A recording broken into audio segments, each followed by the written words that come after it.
Welcome, welcome, welcome. This is going to be a multi-part series of the Gresham.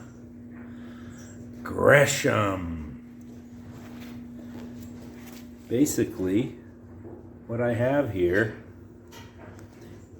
it's a 1970, 71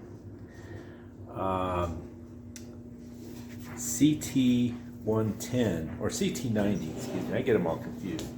CT90. And so what I picked up here is a project that was somewhat started. The owner was a pilot, and he owned an airplane called Gresham. And he painted this, it was powder coated, to match his airplane, and he never finished it. So what I'm doing here, and I know it's buried behind these wheels, I'm in the middle of another restoration that has turned into a little bit of an issue with the ignition system not getting sparks. So I'm tracing that down. So I have time on my hands while I'm waiting for some replies to questions and also some parts. So what that has led me to do is get started on the Gresham. And so what I have is a 110 motor that I have as a donor. The original plan for motor for the Gresham was, with the previous owner, was to modify a 125 to a kickstart, take the electric start off, do some, I guess, some cases. If you split the case and put one side or the other on from like a 110, and then bore the hole where the piston comes out to match the 125, it would work, and you've seen it. But I think it's just going to be easier for me to do this 110 motor. It doesn't have to be original. The 90 motor would be nice. I do have my feelers out for a 90, but we're going to pull this apart and we're going to try to see if this motor is even going to be worth rebuilding, and if so, what we're going to need to get from it. So let's get started on the Gresham. All right, so we got the head off, and the reason we could get the head off was because there is no timing chain or piston. But the head, doesn't seem to look bad at first glance. I'm seeing that the intake valve is pretty deep. It's kind of sunk into the head now. That might be too far gone, I don't know. I'll figure that out. But the fact that it's got no piston, but everything inside is nice and lubricated and it's not rusted. So let's continue on. And you can see here, these bolts sit up a little. The high-low is in really good condition. I see really no wear. Let's keep operating. Inside the case cover, the right-hand side cover, nothing really seems out of place. I believe it looks to me like someone's been in the clutch. And in order to do that, I'm sure they had to pull these off too. But we'll just keep digging. I had a hard time trying to get this thing to shift. And the tranny is fine. I'm feeling it. It doesn't feel like there's anything really wrong. But look at this. This spring lever and this it's just laying here. I don't know what is going on with that. So we're going to have to investigate more. That's how it's supposed to look. So I've got it mounted properly, and it does shift now into all the gears. So could that have been loose and they basically couldn't shift gears? I don't know. Further investigation will tell.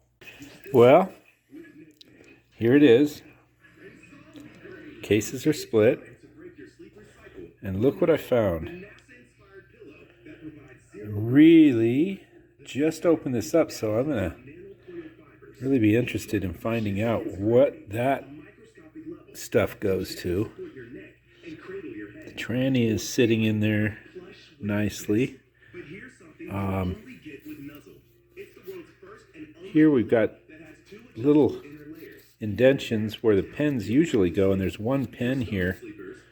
So I'm going to get into the bottom of that. Now, the picture online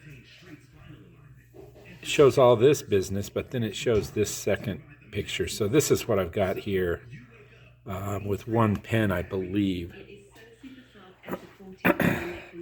So I'll pull all this apart and try and figure out where all this metal is broken, where it's been broken off from. I mean, it's you guys that do this every day. You know, I wanted to explain one thing. People think that I, have done a lot of these. If I'm opening up a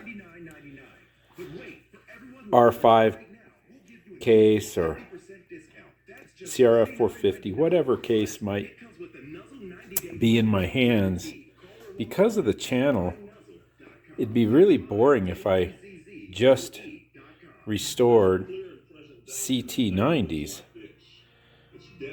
And so, because I can't really restore a second CT90 unless it's something really kind of cool and different, I have to find something different to keep the channel original and keep the subscribers watching the videos. So just keep that in mind. Every time I take on one of these restorations, I'm first timer.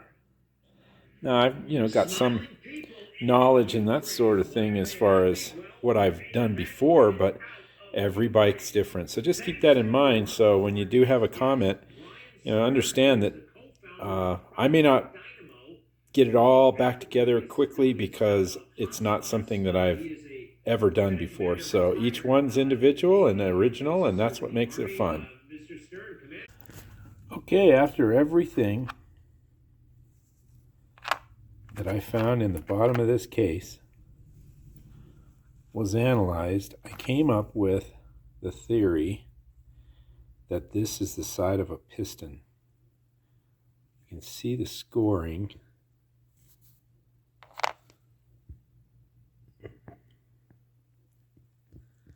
So what probably happened is this thing imploded somehow in the top end. The piston just got shattered. I mean, there's nothing on the valves are showing any, where the valve might have punched through a piston, any shiny gouges or marks. So I think the piston just fell apart, just disintegrated. And since there's no cam drive gear and the timing chain was sitting in the bottom of the case where the tensioner is, I believe that this thing threw the piston, and when it did so, the previous owner just pulled it apart to see what was wrong, found the piston, never put it back together quite right because it needs a complete rebuild. So that's my theory. So we've got it apart. I'm going to analyze a little bit deeper, and we'll figure out if we're going to rebuild this engine. All right, I've got my engine parts here, and we're at Hip Racing, and we're going to have the expert look at everything. The trip to my Honda specialist revealed that the cylinder is it's toast. And not only the cylinder, the shift forks are probably needing replacement.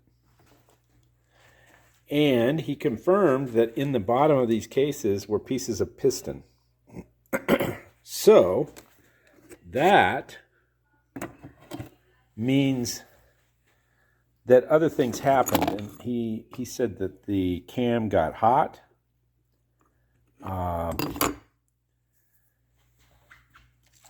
He also suggested that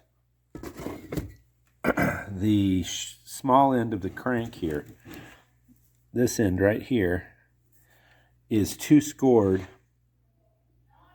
to repair, and that he thinks the the crank got hot. You can see a line right about in there where it looked like it got hot. Now, he said it could have been because someone with a torch got it hot to get the piston or wrist pin out. But all in all, there's just no reason to go any further with this. Now, the cases are okay. They probably could be used if I had another motor that maybe had a, broken case, something happened, some, stripped. A lot of times these areas here get all blown out because someone loses a chain. So, long story short, this motor will not be going into the Gresham.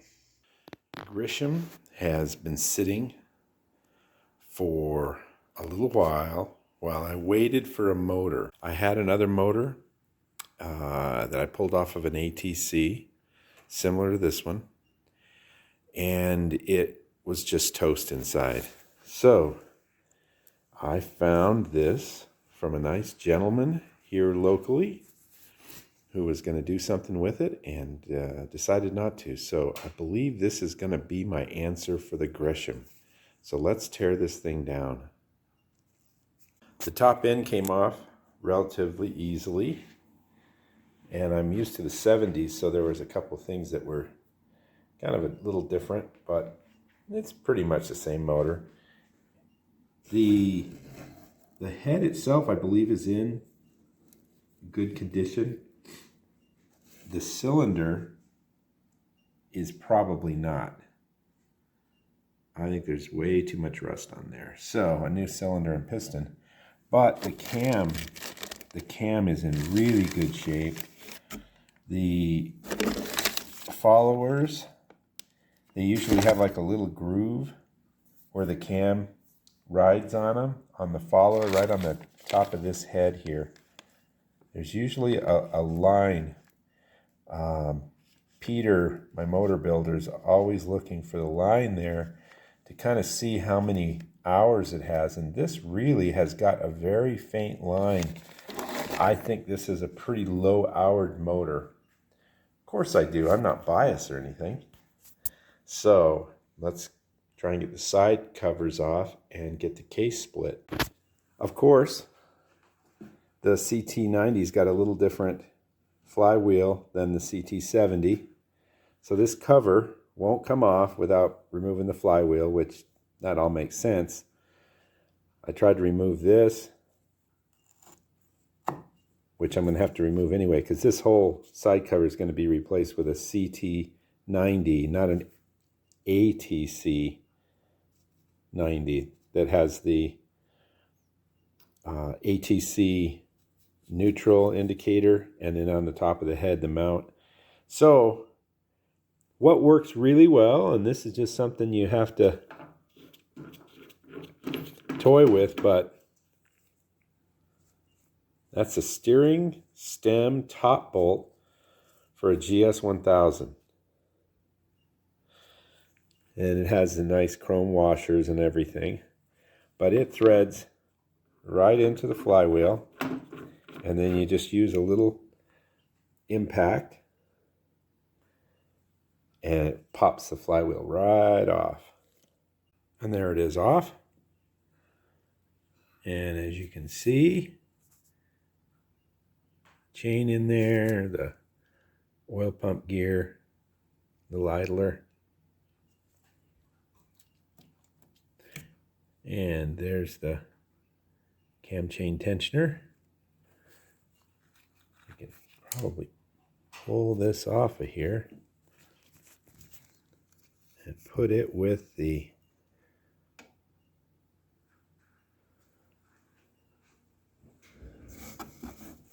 high-low range. More evidence that this is totally rebuildable. It doesn't even really need to be rebuilt. And these screws are tells if somebody's been in, you know, into the clutch, and it doesn't look like they have. So everything's looking good so far. And there's the clutch assembly off. I've got all of the case screws loosened. I'm going to pull them all out. And I wanted to show you, it's just a cheap Harbor Freight, but let me tell you, you're not going to get them out with just a screwdriver. I even use this technique here, which works really well. But that is the only thing I've found that really kind of breaks them loose. And you've got to have it on a super flat where you can give it constant tapping and you're actually turning the handle at the same time. So you're applying actual twisting pressure and then pop it a couple times. And it breaks them loose. I fought and fought and fought it. I've not had to use this on any of the other 70s or 90s I've split, but this one, well, I don't know. What do you expect from the Grisham? The Grisham. The Grisham. Anyhow, it's apart. I'm going to pull the top off now. Got the cases apart, and the hold up for me was this little piece right here. All you have to do is unscrew it from the shift drum back here, and the case is in between. So you have, on a regular CT90, I believe, you don't have the shaft, you just have a nut that goes on there with the neutral indicator switch here. So it's all apart and it all looks really, really good. I'm going to continue to assess. And we're out here at the wash station. We're going to clean them up a little.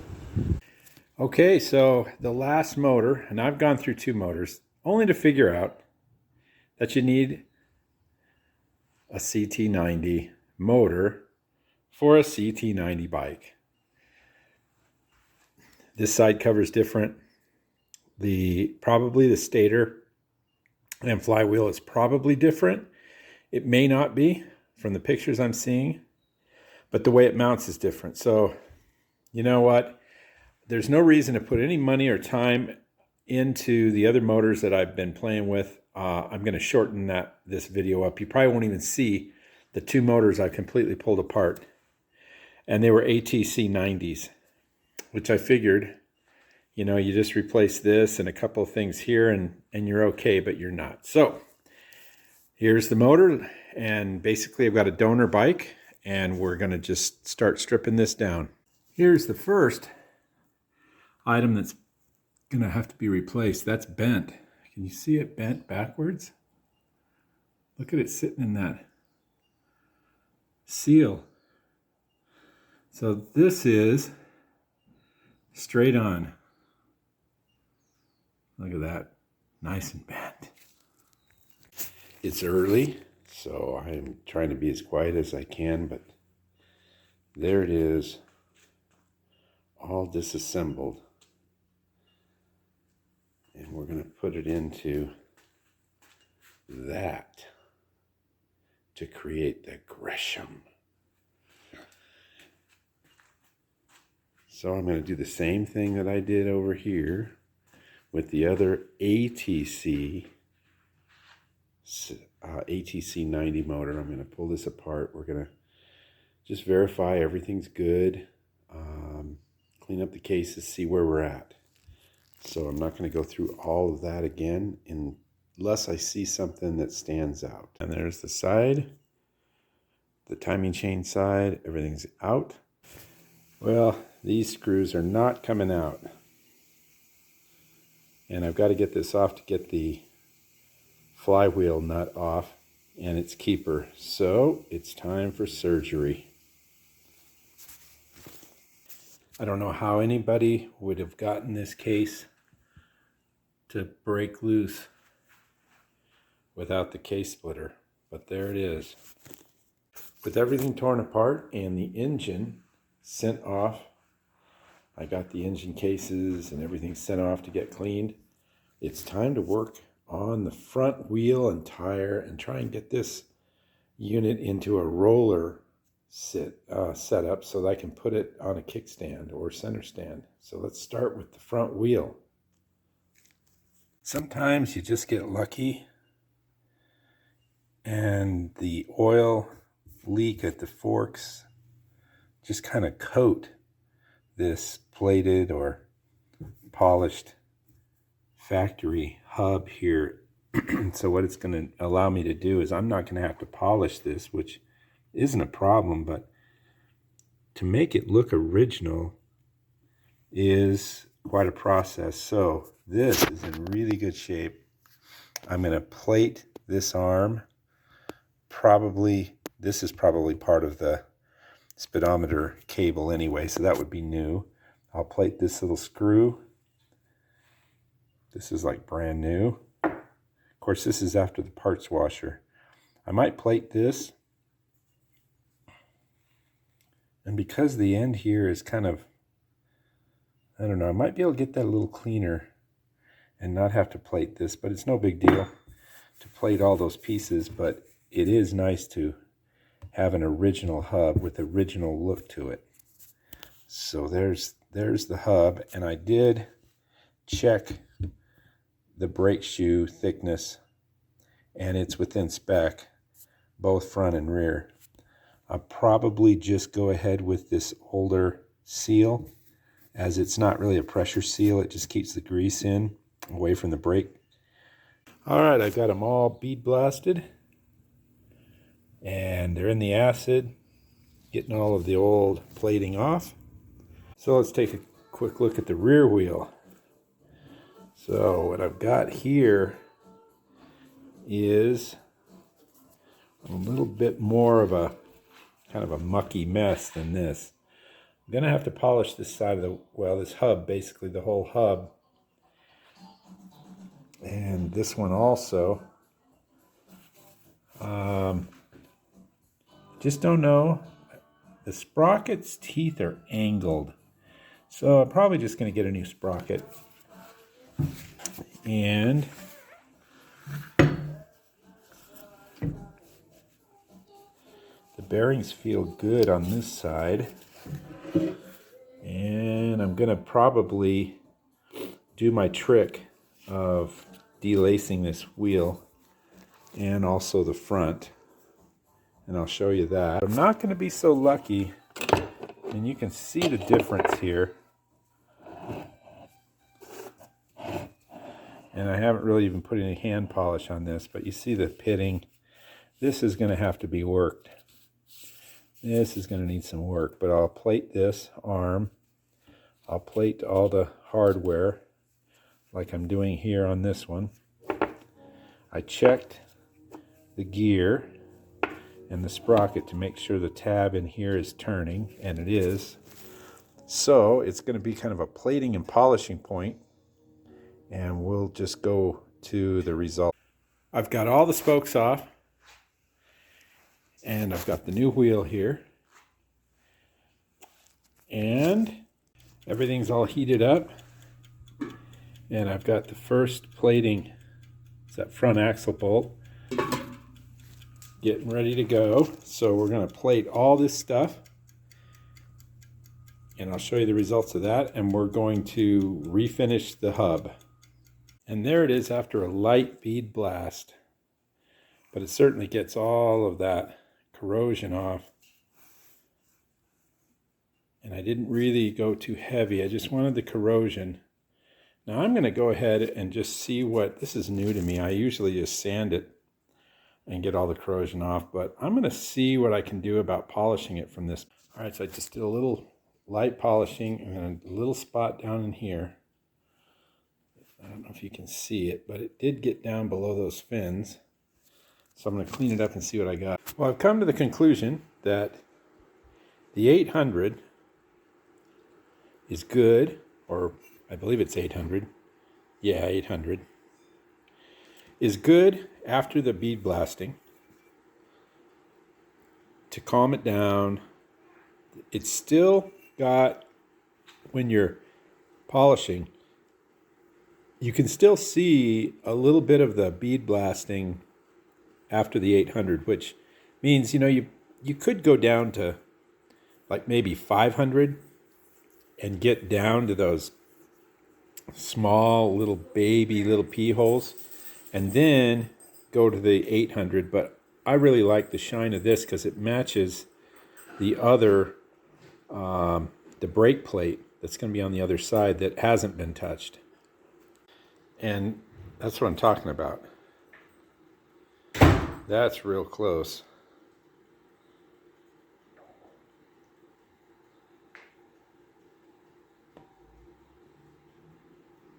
So I'm happy with that. I'm going to go with that. I could get it a bit shinier, and all new. From that to that. It's going to look good. Now let's get that wheel laced up. I didn't show you the rim on the truing machine, but it's all trued and all the hops taken out of it. And there is the machine. Even though the bearings feel good, I'm still going to pack them. So this little plastic cover just pops off and we'll push some grease down in there. And there it is packed. We'll just put this little cover on it. And that'll kind of pack it in too. You can see it. And there it is, full of grease. And the same on that side. Two nice new Honda tires. There it is with the nice Japanese. From this to this in about a day, a little less than a day. There you go. Ready to do the back. Chico, we've had a little problem with you. We've had a little problem, okay? Your treats are more important than ordering my parts. Now, I'm short of parts and I need them now, so go to work. Okay? Well, I got the hub off. And the rim's going to be new. So I'm going to probably use this setup over here because it's a nicer shape. And oh my gosh, one of my favorite subscribers just showed up. I had to come here and watch this guy do stuff live. Don't forget to subscribe. Oh, he's plugging my show. He came to see the Gresham. Yeah, look at this bad new project. Yeah. Well, that's going to be a little bit small for you, I think. We're going to need to get you over into something like this. Here we go. 1,000, huh? Yeah, there you are. All right, well, then I'm going to put him to work. Oh, so now you want to come to work? Nah, I know. Chico, what's been your problem lately? You've just not been ordering parts. You've been lollygagging around. Oh yeah, go look in there. Maybe there's some parts in there. No, you got to get on the internet and get some of these parts coming, or you're going to have to find another job. It's the bead blaster. I mean, I got this used. I got it used off of Craigslist, so $50. And then the blanket up there is to go over your head because the reflection off of this top, you can't see in there. I mean, you really literally can't see with the reflection. So you put the cover over it and voila. And this is not even covered all the way. Let's see, it's covered all the way. So I get no light in the outside.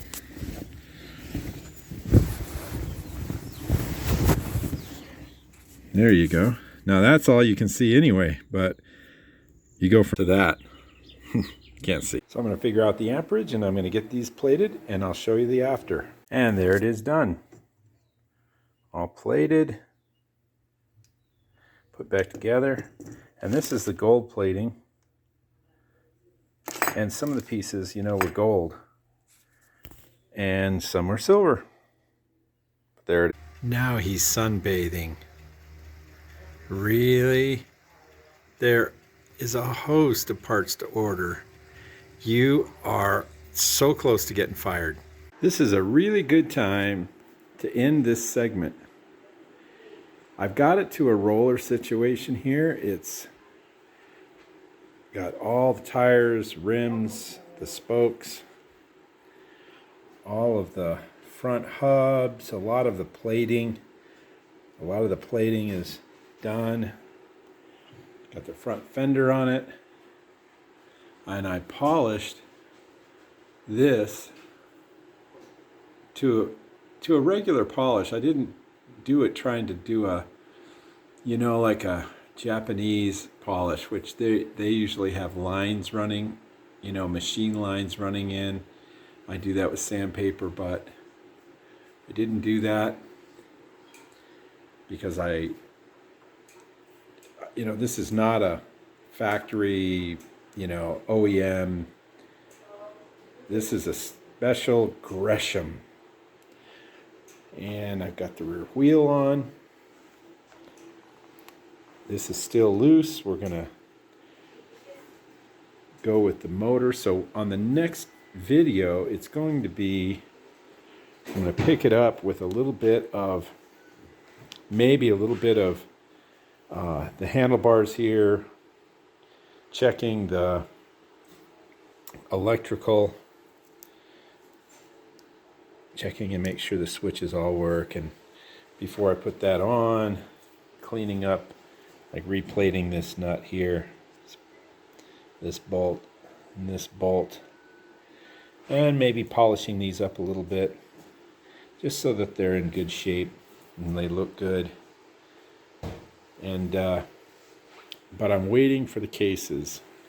I've ordered all the parts, or Chico has. I'm still giving Chico the benefit of the doubt. He does come through occasionally. So I've got the cases coming, and when they come, then we'll start with the motor and rebuild it and then mount it. But because this is, you know, it's kind of halfway through. I'm kind of halfway done with it because I don't have to paint it.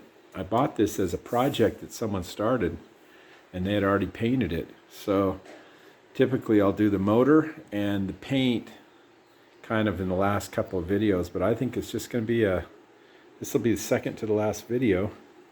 So there it is. It's Shingletown green. Joe really likes this color. I love this color. I think it's going to be just a really cool, different CT90. So keep watching, and thanks for all the comments. And we'll get on to the motor and the finish assembly and fire it up on the next video. See you later.